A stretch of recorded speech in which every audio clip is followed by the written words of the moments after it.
Beste gauza pare bat ikusiko dugu galdetegietan. Bat izango da, mezu edo erantzun berri bat dagoenean, mezu bat jasotzea gure e-mailan, ez egoteko denbora osoan sartzen galdetegi barruan, ia erantzun berria dauden ala ez. Eta beste bat izango da, nola bidali edo nola partekatu jendeak egiteko edo betetzeko galdetegia. Kontuz, nola utzi besteen eskura betetzeko. Partekatzea momentu batean beste gauza bat da.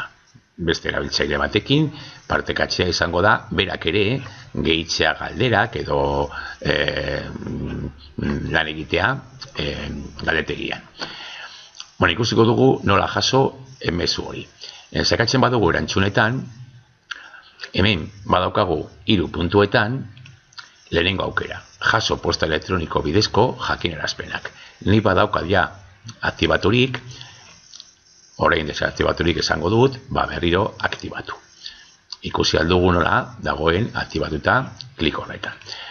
Momentu honetatik aurrera, erantzun berri bat dagoenean, nik jasoko dut mezu bat nire kontuan. Nik noski da egin duena galdetegia. Galdetegiaren jabea. Eta bidali, nola jarri besteen eskura. 3 aukera daukagu besteen eskura jartzeko. Bat da, korreos bidali, lehenengoa, hemen jarriko dugu helbide elektronikoa, nori, gaia, eta bar. Eta azken finean, mezu bat da. Besteak jasoko du mezu bat bezala. Bakarrik bete behar ditugu datuak. Bigarrena da, esteka baten bidez. Hemen daukagu esteka, eta aukera kopiatzeko.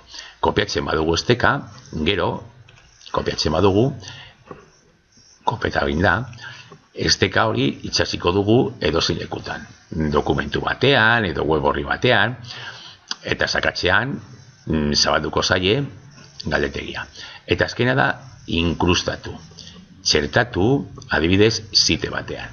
Badakizu adibidez, sitean dagoela aukera bat, txertatzeko web orri oso bat, edo aurkezpen bat, edo horrelakorik, eta orduan, kode hau kopiatuz, berriro daukagu kopiatzeko aukera, kode hau kopiatzen badugu, eta gero sitean txertatzen badugu, sitean bertan, agertuko da galdetegia, hortik atera gabe.